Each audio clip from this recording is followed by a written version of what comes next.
This is Create the Next from ProCFO Partners, where every week we explore strategies and ideas for financial management and growth to help today's businesses put their financial picture in context. I'm Chris Bintliff, and I'm here with Nelson Tepfer and Hale Fardi from ProCFO Partners. And I've been thinking about inside the leadership of a company, and we've got different roles that are being played by different people. For instance, the chief marketing officer.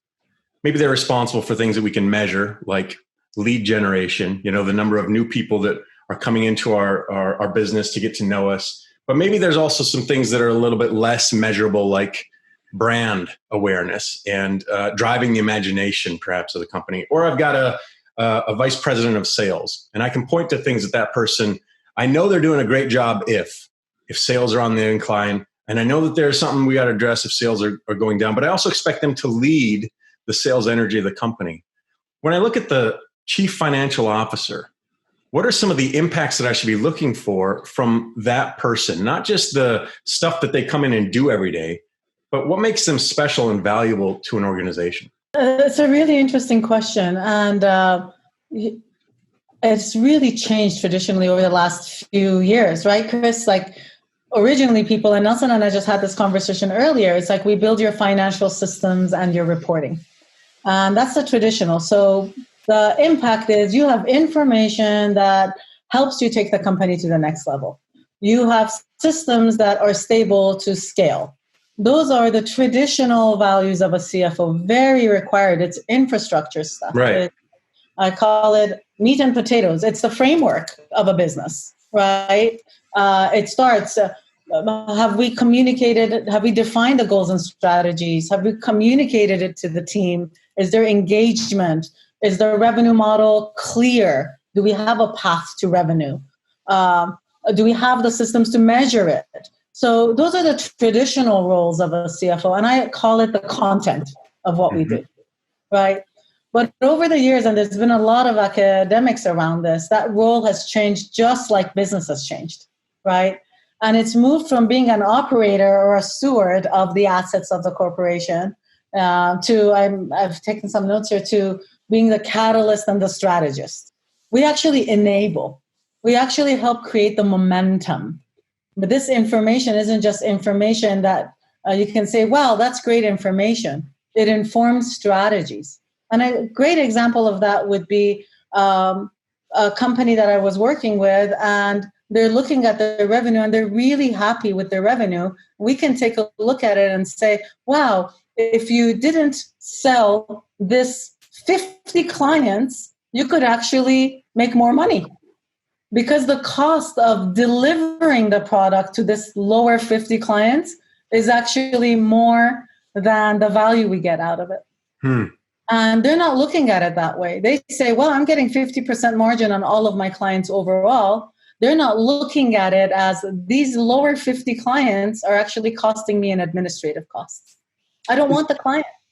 Is there anybody that I've been trusting to deliver that kind of insight to this point? Or has there been just a blind spot to my business that for years I've been operating with just the numbers say this, therefore I'm going to make my best, maybe as a CEO, I'm going to make my best decisions. Why now is this happening? Why now is this level of insight getting more involvement than maybe it has before? I think because the consumer is smarter, right? Access to information externally is more. Competition is smarter, right? So also, I think some of it comes down to just the amount of data that now becomes more readily available to people. Unfortunately, they don't always know which data or which data points to measure or which ones to look at. But in the example that Hale just mentioned, they always had direct costs that they're able to see very much more clearly lined up. Sure, I'm buying it for this amount and I'm selling it for this amount. What Hale was referring to was more the indirect costs, which without actual more information, you wouldn't even be able to track, measure, and manage. So when I think about this from a strategic perspective, it opens up all kinds of new doors for me. It opens up entirely new ways of thinking about my business that I haven't thought of before. I mean, that's especially now as many of us are having to really scrutinize areas of our business that maybe we safely, as you say, Nelson, rising tides hide the rocks. Now that maybe I'm seeing a few more rocks, this level of insight has never been more important for me to strategically think not just about today. I think sometimes we think about financial operations as where are we now, or that, as we talked about before, this lagging indicator. Oh, so last quarter did this. But now part of what you're sharing for me is we have to start thinking, what does this mean for the next 2 quarters or 2 years or 2 phases of existence inside of your company?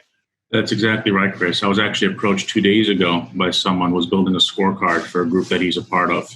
And his scorecard was looking at first quarter revenue, second quarter revenue, and the difference in between. First quarter profit, second quarter profit, and the difference in between.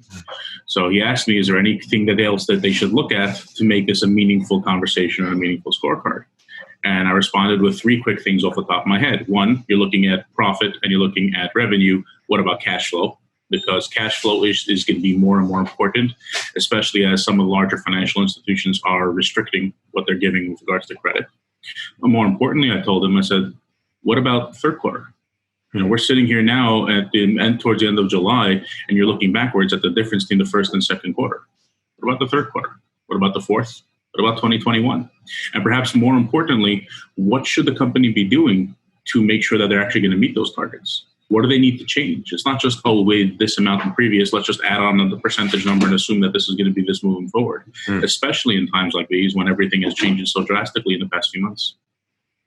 And that's exactly the point I would have, Nelson. Thank you for that. Because when they're looking at information without a CFO, they are looking at historical information and they're looking at data, right? And when a CFO takes that information and projects it out into the future and almost becomes a future teller, right? All things being equal, this is where we're going to be based on market conditions, based on our current trends, based on we lost our best salesperson, based on COVID happening. Whatever the changes are or the situation is, we can then say, based on this, this is where I see you're going to be. That's still a traditional CFO. The new CFO, the strategist, the partner says, this is what we should do. And an example of that would be a company that's a $70 million company and is using exact scorecard that Nelson mentioned. And we're looking at that $70 million company, and they're a little bit below projections, 6-7% below projections, but they're very happy. They're up $7 million in new sales. They had $7 million in new business. So they ring the bell every time they have business. It's really super exciting. I did that exact forecasting, and I looked at some trends, and I saw, my God, they've lost $11 million in business. And nowhere were they looking at that. Nowhere. So now I'm saying 7 million in growth, 11 million in loss. Now project that out and look where you're going to end the year. Your delta is going to grow the rest of the year. So what we decided to do, instead of spending money on generating new business, we reallocated salespeople who were not necessarily superstar salespeople to account managers. And we doubled down on keeping our existing client base. And over 3 months, we tightened that delta. That's fascinating, Hale. So strategically, you got involved in many other areas of the company than one would think the CFO gets involved in. So if I am sort of historically, the value that I've been looking at from my CFO has almost been in the rearview mirror. I'm somehow supposed to figure out how to get to Utah by looking at what's happened in the past. And then the thinking is, well, no, your CFO can help you pinpoint where Utah is and that this is the roadmap you should go. But part of now what I'm hearing you both say is, no, the CFO sits next to you and helps you look at the map, but also says, well, we've got some construction ahead. We should turn left here and we should take this right. And I've been on this road before, and so I know it's going to be a lot smoother if we do this. I maybe am not used to having a co-pilot next to me. This is almost a new skill set for me. What do I need to start recalibrating inside my organization to start thinking differently strategically about this impact that you're describing? Because maybe it's it's new for me to say, you've got opinions about what I should do with my salespeople. That's interesting. Tell me more. Like, that's interesting to me. Do you experience resistance with that? Or how do I get on board with where you are trying to take me? It depends on the trust, right? And at ProCFO Partners, we have the financial flywheel, right? So they know we're looking at everything. The way I explain it when I first start working with a client or a CFO, it's like it dates me and it also geeks me out. If you imagine the Matrix movies, right? And the guys who are sitting in front of the monitors with all those green numbers coming down. Yes. Okay.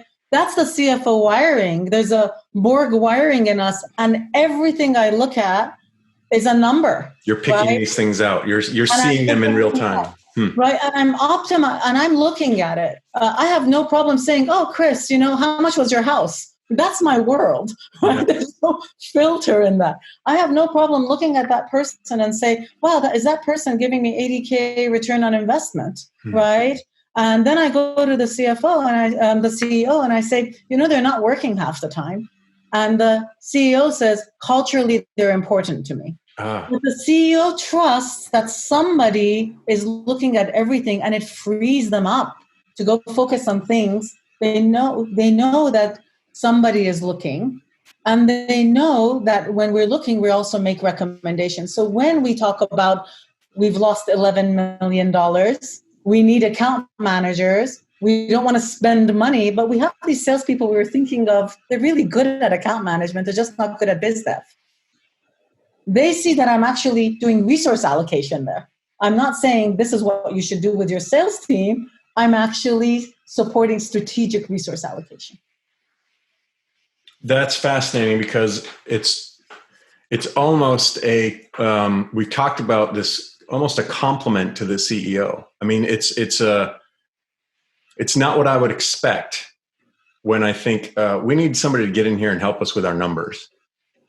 That's where I think a lot of conversations, do you agree? A lot of conversations around CFO start with, we got to get somebody in here to help us with our numbers. And you're opening the field of vision so much wider. I like to think sometimes in context of cameras and lights, you're letting so much more light into that lens than this tiny focal point that I thought that I had.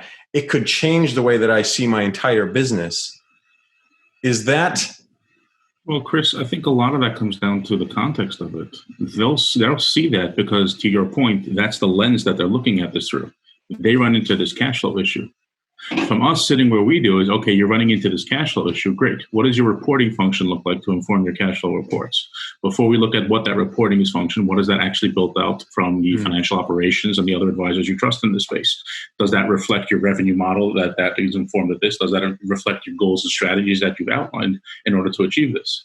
So they're seeing the one lens. From us, we need to open it wider because it is all built together. It's not just this one area. It's indicative of the entire picture you're seeing.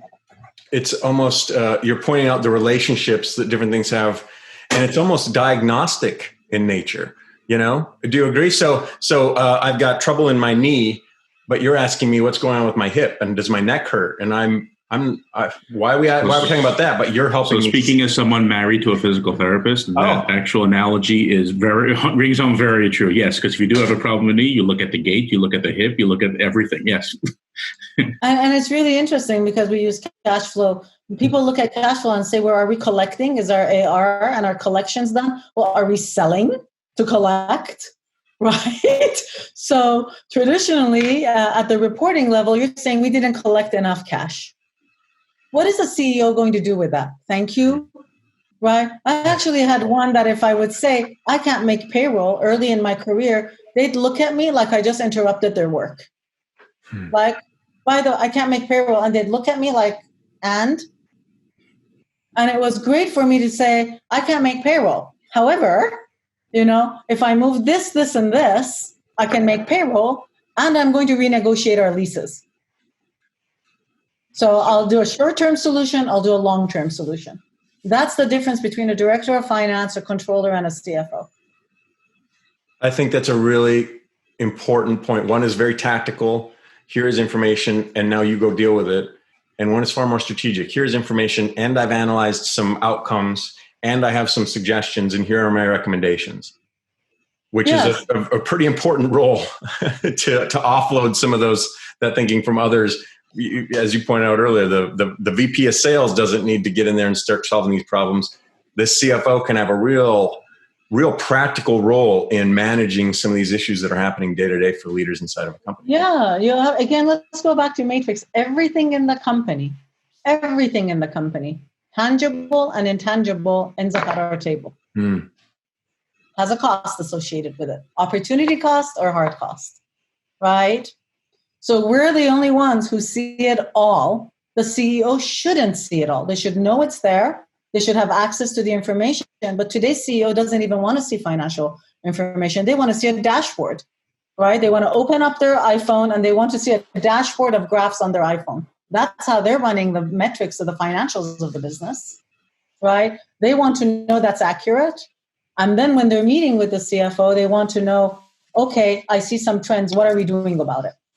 And then their role is going to be direction and input. So the CFO gets it to a point where the CEO can do direction and input instead of figuring out why. So is that a new skill set for the CEO to look at things with more of a strategic perspective based on some of the things we talked about earlier? Everything is changing, the marketplace and all these things. Or is that in response to, I guess my question is, do I need to be doing some different things as a leader in the company? Do I need to be thinking differently about things so that I understand the value that I should be asking from my CFO or the impact that I should be looking for? So do I need to be do I need to look for that assistance from that strategist to show me what I should be thinking about, to show me what I should be looking for? So what we've seen very often is it's as the company evolves, that CEO role needs to shift. So we get asked the question, I had this come up recently where it's like, okay, great. I bought this company this number of years ago. I've been the CEO, COO, CFO of this company as it's grown. But now I can't fill all three roles because there's too much pulling me in two different directions. So he's starting a conversation with us to say, okay, what are the things that you can step in to do? And our conversation with him is, okay, what is it you're trying to achieve? This is how we can structure this to help you achieve those goals as we look further out to say, okay, this is how we can grow. This is how we can scale. This is how we can build this function for you the right way to support that growth and scale. Holly, anything to add? Yeah, so it has to do with the size of the company. It has to do with if the CEO approaches their business with beginner's mind. It has to do with how much of a visionary they are, right? Can you imagine being a CEO of a $30 million company and having to worry about, am I buying or leasing the car? Right? You want to know that's taken care of, right? You want to know that somebody is looking at it and saying, look, I can enable the salesperson to do X, Y, and Z if I do X, Y, and Z. It'll bring this much money in. They're out there creating a new product line. They're not worried about, the finances of the business. They get to do what a CFO can't do, what a sales manager can't do, a COO can't do. They're creating the new product line. They were out there in the world and found a competitor they're going to acquire. Now imagine that you're out there whining and dining and deciding the best price for a competitor, and someone calls you and says, our profit margin on XY section has gone down because I can't do vendor purchasing power is blah, blah, blah, blah, blah. And the CEO's like, what? Like, fix it. Just fix it. Just fix it. Tell me if you need some direction and input, right? Tell me if you want to know, is there another vendor out there that I can play against each other? But go fix it.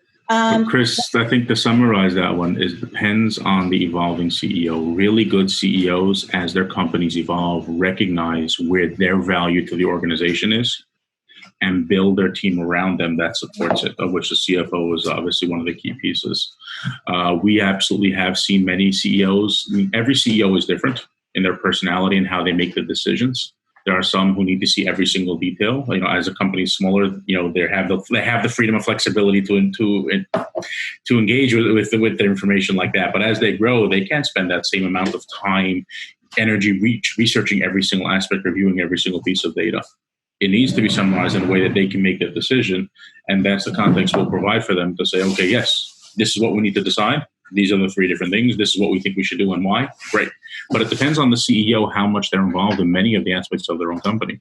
We've seen some which are still involved with every single aspect that is yes or no basis, and there are some which are just take care of it. I don't want to know about it. Do you find that there's almost a temporal phenomenon to this, or legacy phenomenon to this? So are the conversations you're having with the young upstart, the startup, with maybe the 20-something or even the early 30-something CEO who is really dynamic and in touch with digital and is understanding this immediacy and marketplace kind of dynamics in a different way than maybe the CEO of a 25-year veteran of a family business that's in its third generation? How are those situations different as we talk about some of these things? So I've seen, really, it's fascinating to me in what we do. I've really seen, even within those segments that you identified, such differences. I've seen the third generation family businesses where the CEOs who come in are so dynamic and so engaged with actually doing it and driving the company forward. I've seen second generation ones struggle because they were totally disengaged from the company. It was just like almost on autopilot for them. I've seen other ones at the second, third, fourth generation even come in and entirely revamp the company and quadruple the company's size. At the same time, I've seen the startup CEOs stumble and fail because they did not recognize where their role and value and build everything else around them. I've seen other ones, same type of thing, literally 10x inside of a year or two, just based on what they were able to do with what they built around them. So I've seen it from what I've seen. I don't think there's any way to categorize it in one way, shape, or form. I've really seen quite a few different ones. How about you, Holly? For me, it's the first generation ones, bootstrapped, started in their own garage, wore all the hats themselves, did it all, worked really hard, worked 80 hours, and created a great company. Second generation, I've had a lot of the experiences Nelson has. Third generation, they want work-life balance. They're smart and savvy, have access to information, and bring in experts. So they don't want to know a lot of what they want to do what they love doing, right? And they're a little bit more aware of the difference between a CFO and a director of finance, because they know the difference between HR and director of people and culture. So they know there's a different contextual space in a company, right? And they understand, they're taught strategy differently in college, if they go to college, than we were taught strategy. For us, strategy was set a goal, grow by 10%, build a couple of points at the end on your EBIT, right? So for them, strategy is purpose-driven. So when a CFO is talking to them about why are we doing this and what do we hope to achieve, right? They know they need to address that before we get into the numbers and the content of how we're going to do it. So that I have noticed that difference in millennials or 30-year-olds versus 50 and 60-year-olds. 60-year-olds, when I would give him a chart, he would say, "Show me the money." The client would literally say, "I do not pay you to show me pretty pictures. Like, give me results." Okay, and newer companies. We're working with a startup right now who wants to say, "Why are we doing this?" And explain. Let me come from a place of understanding before we do it. That's the difference that I see, and so it's a little bit more. They're open. They're more open, and actually desire it more than the first generation. The level of curiosity is a little bit different. It's really interesting. It's almost curiosity and apathy. They really don't want to make payroll. It's not why they started a company. They want to make payroll. They don't want to do it. They really don't want to look at detailed financial statements. They'd like a chart. Yeah. Right? Tell me, they don't, if they're building something or if they're changing social enterprise, right? Yeah, they want the systems and processes behind it taken care of. Yes, get me benefits. They don't want to know how we're getting them benefits. They want us to build the systems and processes for employment, talent management, right, with the HR department. So fascinating stuff, Nelson and Hale. Thanks for talking today with me about the impact of the modern CFO. Every time we talk, my mind goes in 7,000 different directions about just how dynamic and exciting these conversations are, which again, isn't always words that we use to describe the financial functions of an organization, but like everything else, these things are evolving and moving today. Thank you both so much for your valuable expertise and insights. I do want to share something though, Chris, because we just talked about some history in many years ago. When I was younger, I had a Daffy Duck. No one even knows what a Daffy Duck is, but it was a little plaque on my desk that said, better, faster, cheaper, right? We're still doing that. Yeah. We're still, all this context talk and strategy and the new CFO, our impact is still with an expert CFO, you're going to do it better, you're going to do it faster, you're going to do it cheaper. So you're going to make more money, you're going to grow the business faster. That's the true impact. Bottom line, Daffy Duck. Better, faster, cheaper. Way to bring it down. But that's the true impact of a CFO. Thank you both so much. Thanks for watching, and a special thanks to our subscribers. Consider becoming one today. Visit ProCFOPartners.com for more strategies and ideas for financial management and growth to help you put your business's financial picture in context.